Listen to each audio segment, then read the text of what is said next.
You can outsource content marketing as well. That's an option. This is a service we offer at Treefrog, and content marketing is absolutely worth your investment of both time and money. In fact, studies show that conversion rates for businesses that implement content marketing strategy are about 6 times higher than those that don't. Hey there, you're listening to the Priority Pursuit Podcast, a podcast dedicated to helping small business owners and leaders define, maintain, and pursue both their personal and business priorities so they can build lives and businesses they love. I'm your host, Victoria Rayburn, and today I am being joined once again by our content director, Angel Tobey. If you've listened to past episodes with Angel, you know that she is just amazing. I mean, I highly recommend going back and listening to episode 107, where she breaks down exactly how to write the copy for the home, service, and about pages of your website. Guys, like seriously, this is one of my favorite episodes we've ever done because she just made it so simple. But today, Angel is on the show to discuss something even more exciting, a proven content marketing strategy that small businesses can use to attract and foster connection with their ideal customers, as well as improve their SEO. In fact, this is the exact content marketing strategy that Angel and her team use for our clients at Treefrog, and Angel is sharing every piece of it in hopes of giving you a clear idea of what your content marketing strategy should look like. Angel, I am so excited for this conversation. Thank you for coming back on the show. It's so good to be back. You know, this is a topic that I'm crazy passionate about, so I'm really excited to get to talk about content marketing. Oh, girl, me too. So before we dive into all things content marketing, and in case listeners have yet to meet you, please introduce yourself and tell us how you serve small businesses in your role at Treefrog. Yeah, sure thing. I'm Angel Tobey, Treefrog Marketing's content director. At Treefrog, I oversee all of the content and copy our agency produces for our clients. So in other words, I oversee all of the words that go on websites and blog posts, social media, and pretty much everything else with written communication, including all of our clients' content marketing strategies. Yes, so you are most definitely our writing and grammar queen, and we are so ever loved and blessed to have you on our team for what has it been? Has it been 8 years? Yeah, it's crazy to think about, but yeah, it's been 8 whole years here at Treefrog. Oh my goodness, that's a lot. But guys, Angel and I used to share an office back in the day, and it was the best. But anyway, Angel, just so we're all on the same page before we get into strategy, can you please explain what content marketing is, just so we kind of have a definition to get this conversation started with? Yeah, absolutely. So content marketing is a marketing strategy where businesses create and distribute valuable, relevant, and engaging content to attract their ideal clients. Now, just for clarification, when I say content, I mean blog posts, videos, podcast episodes, infographics, organic social media, and really any other medium that allows you to share a message and engage with your audience.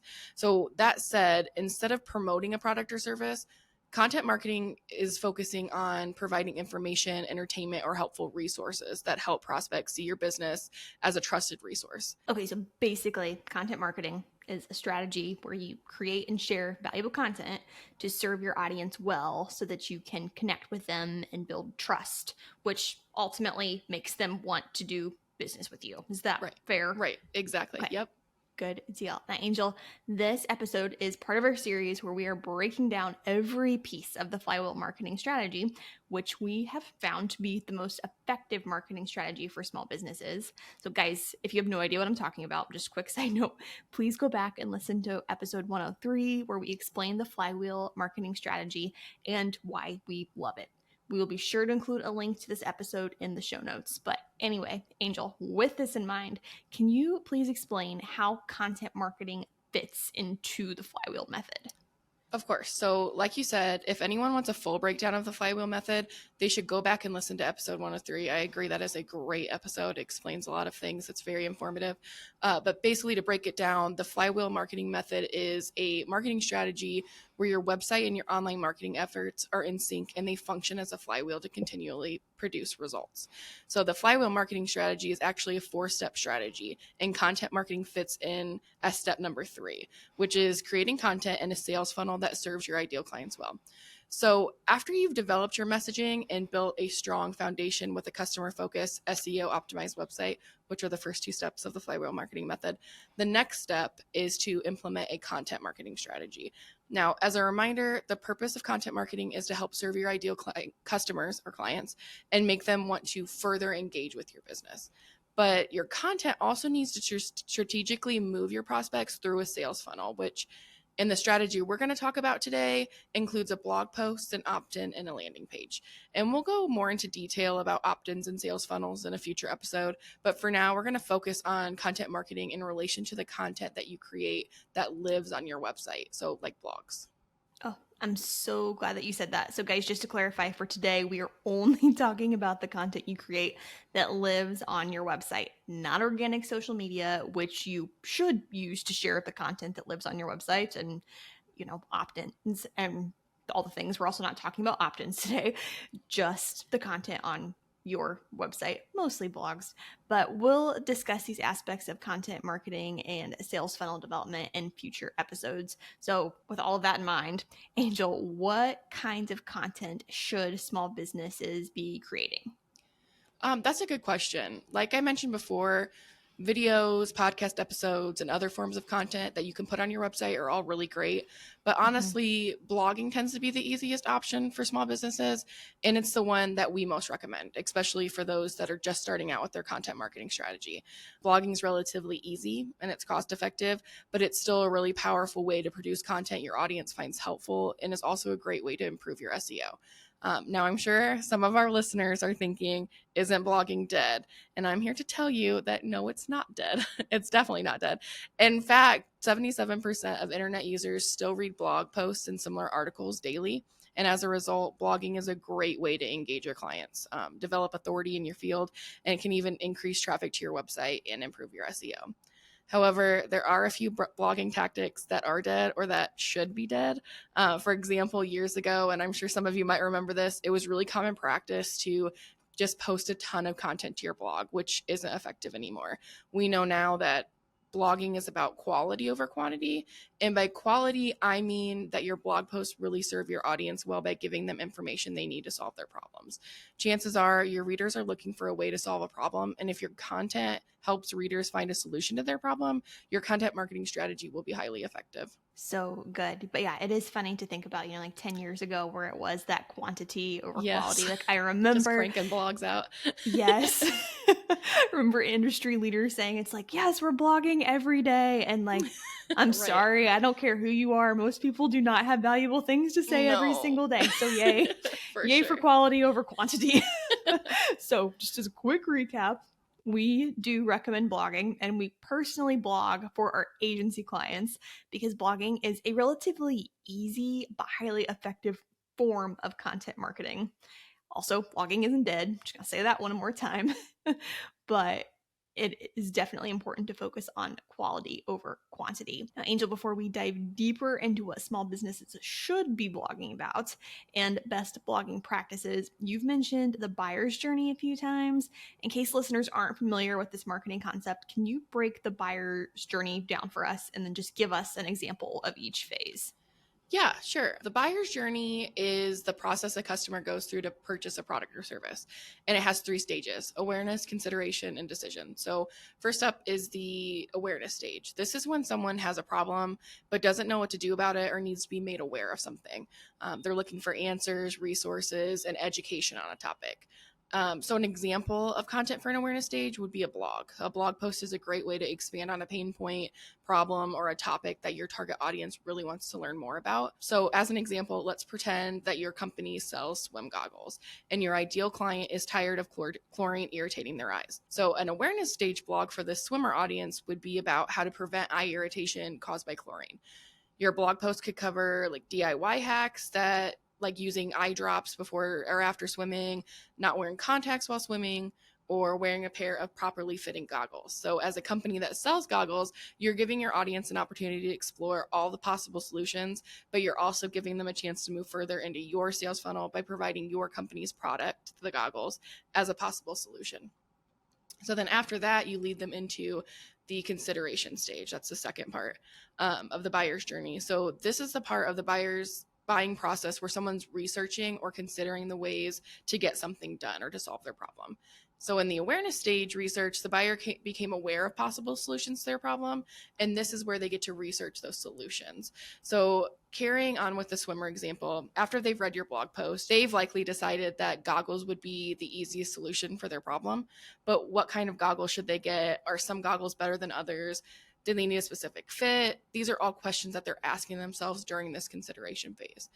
So in the content marketing strategy we use, content for this phase would be an opt-in of some kind. Again, we're going to go over opt-ins in more detail during a future episode, and we'll kind of detail that a little bit more. But basically, this can be an informational download, coupon code, or a quiz, or anything else that your audience can gain access to in exchange for their email address. So for your goggle company, a good opt-in might be a quiz about choosing the right kind of goggles for them based on their swimming habits or eye care needs. They'll take the quiz and then they'll receive a personal recommendation featuring one of your products via email. So once you have their email address, you'll be able to continue the conversation and nurture your potential buyer as they make a decision about how to solve their problem, which leads to the final stage in the buyer's journey, which is the decision stage. This is where your potential customer is really ready to make a decision, meaning they need to be convinced that choosing your product or service is the right choice over another company's product or service. So an example of content for the decision stage would be a service or a product landing page. So your potential customer is already aware of their problem. They've considered how they can solve their problem. So they're ready to look into the exact specifications of a product or service that will make the solution a reality. So while prospects will receive emails between taking advantage of your opt-in, like they've had to give their email. So they'll be receiving nurturing emails throughout the process between taking advantage of the opt-in and making a final decision. The landing page is where you'll actually sell your product or service. So in other words, this is where your customers are really going to make a decision. Finishing with the swimmer audience example, they've decided that a specific kind of goggles is what they need. Your product landing page is where they'll decide to buy it from you. So to wrap it all up, the whole goal of content marketing is basically to create engaging and informative content that leads prospects through this buyer's journey. Oh, love it. So sometimes I do wish that podcasts could be more visual. Yeah. And while these episodes do appear on YouTube, we can't exactly draw things out on a whiteboard, which is my preference. But anyway, just to reiterate, blogs are great for the awareness phase of a buyer's journey. Blogs then lead prospects to an opt-in so they can further explore solutions during the consideration stage. Businesses need to keep the conversation going via email, and then prospects are given the opportunity to purchase on a decision landing page. And guys, I do think it's just so important to keep this in mind and have, a strategy that actually leads people through your sales funnel. I think more often than not, small businesses, it's like, oh, I need to blog or I need to produce content, but they don't necessarily think about how to get people to the next step. So anyway, right. We won't go too far down that rabbit hole, but Angel, I think there might be some listeners wondering how many blog posts, opt-ins, and landing pages they need. Can you address this? Just because I think some people are listening and thinking holy cow, how am I possibly going to create all of this content? Right. And I know it sounds like a lot of work just talking about the buyer's journey and some of the pieces of content that you create. And it is a lot of work, especially if you aren't familiar with the process. But more often than not, our clients just need one or maybe two opt-ins per offer for the consideration phase, and then just one landing page for the decision phase. And guys, just to clarify, the decision page is likely already on your website. It's literally a web page that already exists on your website, and it's simply a service page or a product page where people can purchase from you, inquire, or do whatever they need to do to work with you. However, you do want to have multiple awareness blog posts that lead to the same opt-in.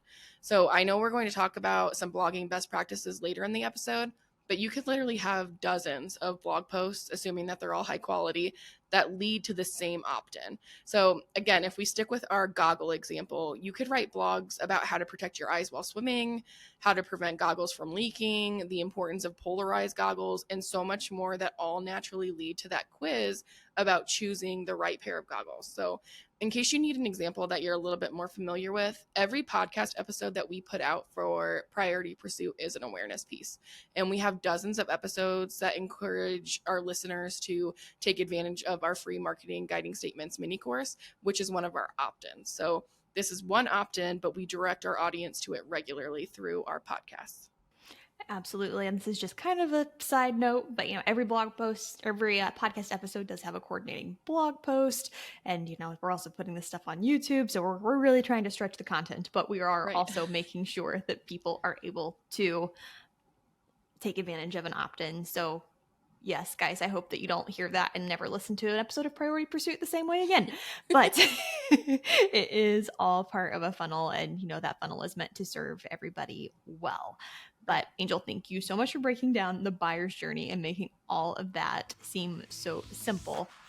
Do you ever get frustrated when you have to wait weeks for your web designer to make a simple change to your website? Is your current website so slow that it's hurting your SEO? Or do you wish designing a web page was easier? If so, you have to try Showit. It's a drag and drop website platform that provides complete creative freedom over the layout and design of your website. So whether you're looking to DIY your site with a Showit template or work with a professional designer, Showit is the perfect web builder for small businesses. As an agency, we build many of our clients' websites with Showit because it gives our designers the freedom to build strategic, visually on-brand websites rather than being forced to use a specific layout like you are with other website builders. And it comes with robust servers, meaning Showit websites are exceptionally fast, even if you're a photographer with lots of images on your site. And it's easy for our clients to use. While we are always happy to make website changes, things can change fast in small businesses. And sometimes our clients need to be able to easily update a thing or two on their own websites. So we love Showit so much that we want to give you an opportunity to try our favorite web builder for free. Whether you like to try Showit or you're already convinced that it's the right web builder for you, visit treefrogmarketing.com/Showit to receive 1 free month of Showit. Again, visit treefrogmarketing.com/Showit to try Showit for free, and so that you can have a website that is easy to use but works as hard as you do.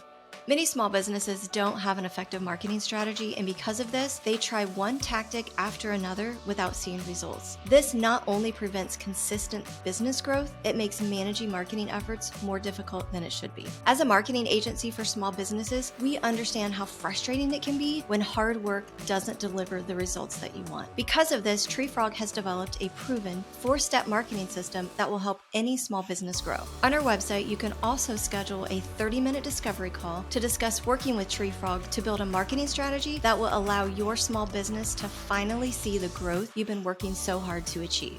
We want to spend the majority of this episode discussing content marketing and more specifically awareness blogs. So with this in mind, what is the goal of an awareness blog? That's a great question. It's always good to know why you're doing the things you're doing. So awareness blogs serve 2 primary purposes in the content marketing strategy that we use. First, they answer your ideal clients' questions and provide them with the information they need so that you can serve them well, earn their trust, and show you that you have authority in your field. Awareness blogs do also help Google see you as a trusted source in your industry. So Google favors websites that are updated regularly with fresh, relevant content that follows SEO best practices. And the more trusted your content and website become on Google, the more likely you are to improve your search rankings, which makes it easier for your ideal customers to find you. For the sake of time, we're not going to dive super deep into SEO, but if you've been listening to Priority Pursuit, you know that SEO is a topic that Victoria is very, very passionate about, and we have all kinds of SEO episodes that you can explore. I definitely recommend you doing that. She's a great source of info on that. That said, to get the most out of your awareness blogs, you do want to make sure that you're optimizing them with keywords. So with this in mind, I want to encourage you to check out our guide, How to Use Keywords to Improve Your Small Business's SEO, which you can find at treefrogmarketing.com/keywords or at the link in our show notes. Okay, so awareness blogs both help you serve prospects and improve your SEO. Yes, I mean, I love, both factors, but yes, it's just such a big SEO benefit. But Angel, how can small businesses determine what to blog about? And then also, how often should they add new blogs to their websites? Well, when it comes to deciding what to write your blogs about, it's important to rely heavily on research and strategy. So if you've created your messaging, aka your marketing guiding statements, you'll already have the problems and pain points that your ideal customer is facing, which can inspire a lot of awareness blog post ideas. Use these pain points and problems to determine what questions your ideal clients have, and you can write specifically about those topics. Also, you should look into what questions your ideal clients are Googling in relation to your products or services. Whatever the answer, these questions will likely make for great blog topics and may even give you an opportunity to create blogs that rank well on Google, allowing even more people to discover your small business organically through Google. As you decide what to blog about, doing some competitor research is always a really great idea. What are your biggest competitors writing about? How are they serving clients with their blog posts? How can you better serve prospects through your blog posts? These are all really great things to think about as you're doing some research. And then as far as how often you should be adding blogs to your website, we recommend posting a minimum of once a month. If you can blog more than that, that's wonderful. Definitely do that. We just want to make sure that it's, again, quality over quantity. And Google favors websites that regularly produce helpful content. But as I mentioned before, again, quality over quantity. It can be tempting to, like we said, it can be tempting to get in there and just start cranking blog posts out. But you really need to take the time to make sure that you're producing really great content for your audience that actually serves them well. And on that note, AI resources like ChatGPT, I'm sure many of you have heard of that. They can help. However, we do not recommend just copying and pasting AI blogs. AI can help, but quality blogs, again, there's that quality word. Quality blogs need to have a human touch to really make them connect with your audience. Absolutely. And guys, just as a reminder, Google gets smarter and smarter all the time. It will know if you just copy and paste it. They'll and know. It won't like it. And people know that it sounds really robotic. And for so many reasons, do not copy and paste things out of ChatGPT. It is a great place to start. But anyway, that's a whole conversation we could have for another day. Angel, I was going to say we could probably do a whole podcast about that. But yes, I think it might be kind of ranty though. So I don't know. Or Exactly. it could be a really good time. But basically, whatever your ideal clients have questions about or want to know more about often make really great awareness blog topics. Now, Angel, coming up with topics to blog about is only half the battle. As small businesses work on this part of their content marketing strategies, what are some blogging best practices that they should keep in mind? So I think people really like to come up with ideas and then either they don't execute or the execution's not that great. If you're going to take the time to do this, we want to make sure that we're doing it really well. So yeah, let's talk blogging best practices. Right. There are a few best practices that we just always keep on hand when we're creating blogs, and that we tell our clients as well. And number one is, you're going to be shocked, but I'm going to say it's quality content. So there's that quality again.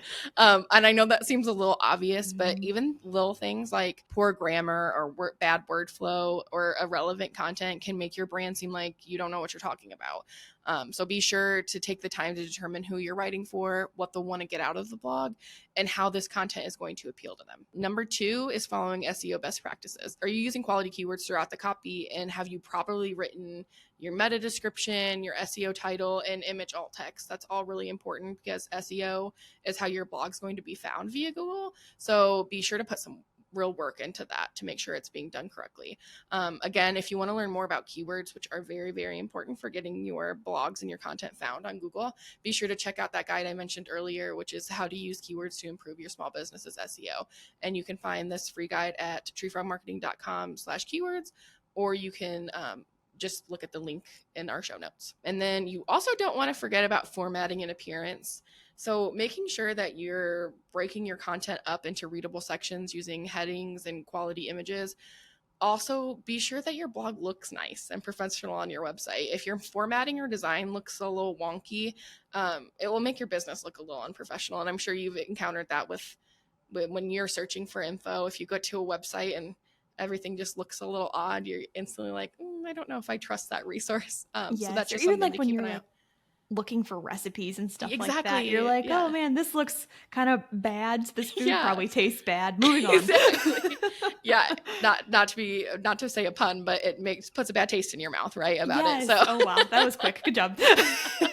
So definitely something to keep in mind. Again, it can be really tempting just to throw stuff up on your website, but making sure that it looks nice will always help your authority in your industry. And then last but not least, do not forget to add a call to action at the end of your blog that takes your readers to your consideration opt-in.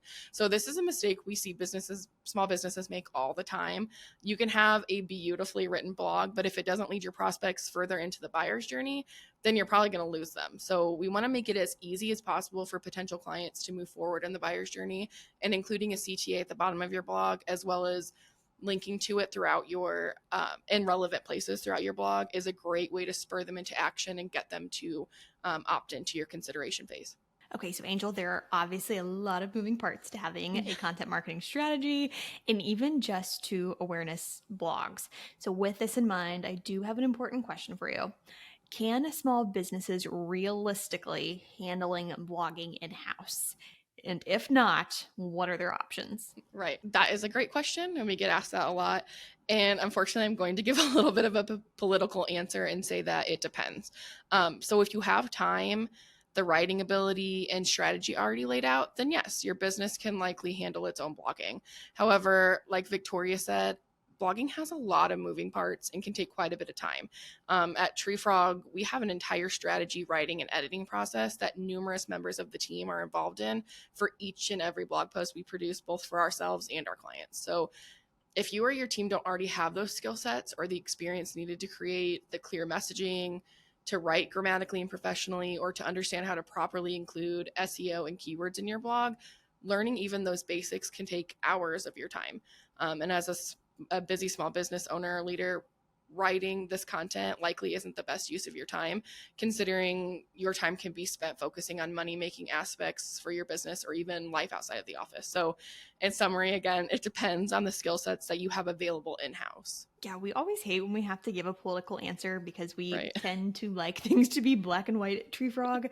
But like you said, Angel, whether or not you handle your blogging and content marketing in-house truly just depends on the skill sets you have available in-house, as well as the best way to use your and your team's time.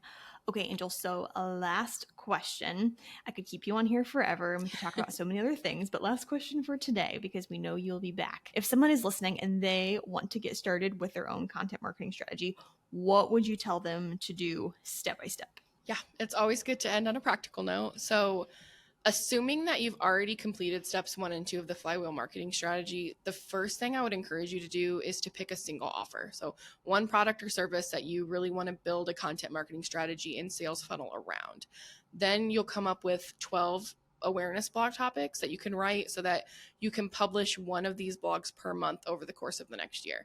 And if you have the capacity and can come up with more than 12 quality topics, feel free to do more. But then after that, you'll choose your consideration piece or your opt-in. Again, we'll talk more about opt-ins in a future episode, but start thinking about topics that would serve your ideal client or customer well during the consideration phase of the buyer's journey. Then make sure that you have a landing page that helps your ideal clients make a decision and see the value of your product or service. So if you'd like help with this, be sure to go back and listen to episode 107. In this episode, we break down exactly how to write those service pages using a formula that's proven to convert prospects. And then last but not least, you'll need a strategy for promoting this content. So this is an aspect of the flywheel marketing method we'll discuss in an upcoming episode. But for now, use social media and email marketing to share your blog posts that you're writing. With all this being said, as you develop this content, make sure that you also develop systems for writing, publishing, and sharing your content. More often than not, a lack of systems is really what kills a small business's marketing strategy, because people simply just get overwhelmed and tend to put marketing on the back burner because of that. This might sound like a ton of work, but you can outsource content marketing as well. That's an option. This is a service we offer at Treefrog, and content marketing is absolutely worth your investment of both time and money. In fact, studies show that conversion rates for businesses that implement content marketing strategy are about 6 times higher than those that don't. So content marketing for small businesses is commonly overlooked as an impactful tool, but mostly just because it doesn't have immediate payoff. So therefore, many busy business leaders miss the opportunity to build trust and authority and brand recognition with potential customers. That said, if you've made it this far into the episode, we already know that you're not like most small business leaders, right? You're willing to put in the work and listen to these resources and commit to strategies that work so that you can take your business to the next level. Oh, amen to all of that. Angel, thank you so much for coming back on the show, being Treefrog's copy and grammar queen, and for making content marketing so approachable. Yeah, thanks for having me. This is something I'm passionate about because I've witnessed content marketing help so many of the small businesses we work with grow. Yes, well, I'm sure we'll have you back on the show very soon to discuss this even further. So, to those of you listening, though, thank you so much for tuning in to another episode of Priority Pursuit. If you enjoyed this episode, we hope you'll take a moment to share it with your small business friends, to leave us a review on Apple Podcasts, and that you'll join us next week for even more marketing, boundary, and priority-driven tactics you can use to build a life and small business that you love.